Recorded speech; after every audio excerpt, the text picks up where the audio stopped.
Callbacks to Ish and Riley, new infected reveals, and just a glimmer of hope. The new Last of Us trailer provides more tantalizing glimpses into the world and characters of the show.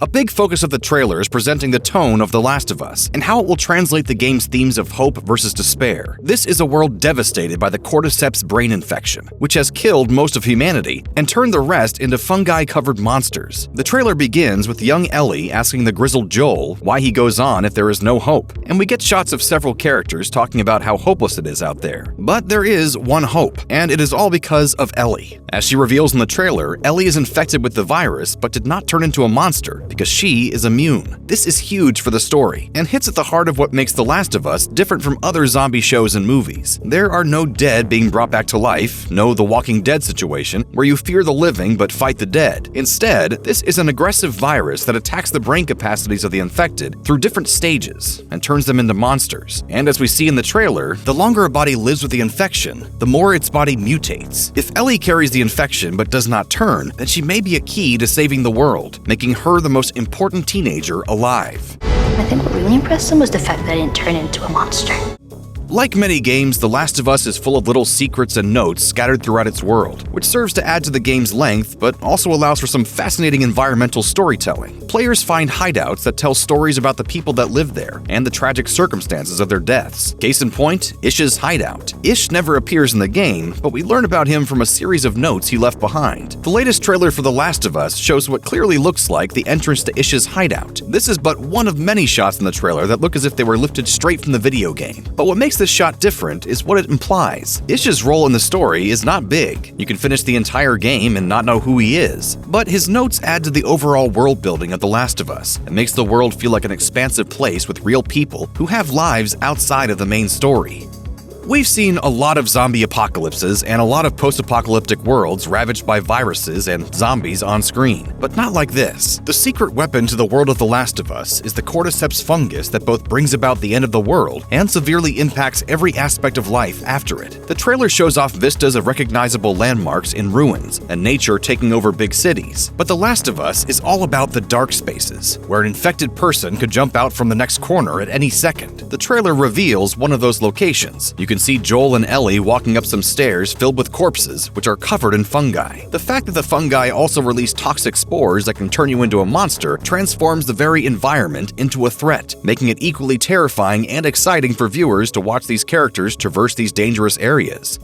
One of the big problems with adapting a video game to the screen is that no casting can ever live up to the original, simply because you spend far more time with the game's version of the characters. Yet the trailer for The Last of Us quickly shows why the upcoming TV series nailed its casting. In a short and sweet scene, we hear Pedro Pascal's Joel strongly suggest to Anna Torv's Tess that if Ellie twitches, Tess should just shoot her. Pascal's grim, annoyed face perfectly captures the world-weary survivor he is at that point in the story. In response, Ellie begins to playfully mimic a clicker until Tess tells her off. In a single scene, Bella Ramsey fully embodies Ellie and her teenage snark, and her relationship with Joel, which starts as that of a smuggler and his cargo, but becomes more akin to a father and daughter. I'm not family.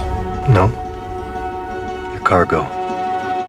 We live in a time where adaptations rule pop culture, whether it's comic book adaptations, novel adaptations, or game adaptations. While the source material is beloved by many, enough to warrant a live-action adaptation, creators don't always get the credit they deserve. This is why it's so refreshing to see The Last of Us game creator Neil Druckmann work on the show. It's also great to see the game's two main performers return for small parts. Ashley Johnson, who originated the role of Ellie, takes on the part of what looks like Ellie's mom, which is a sweet tribute to her history playing the character. Likewise, actor Troy Baker, who played Joel in the game, appears as a goon later in the trailer.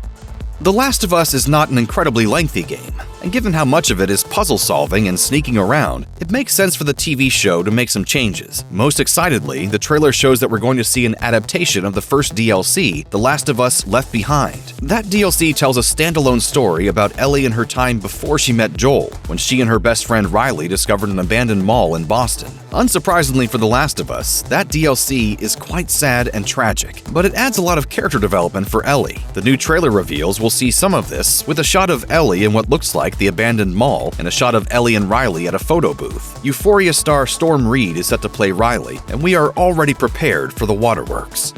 The newest trailer for The Last of Us gives us our best look at the infected that will make life hell for Joel and Ellie on the show. We see how the different stages of the infection make for very different creatures, like the clickers and their awful noises, or the less evolved and more common runners who merely try to overrun survivors. Then the trailer ends with the big reveal of the most complex and scariest type of infected monster, the bloater. A bloater is the last stage of infection, which takes years to develop. Infected are covered in thick fungi that act as armor, and they have no shred of humanity or consciousness left. If our experiences with the game are any indication, get ready to scream and jump whenever a bloater shows up.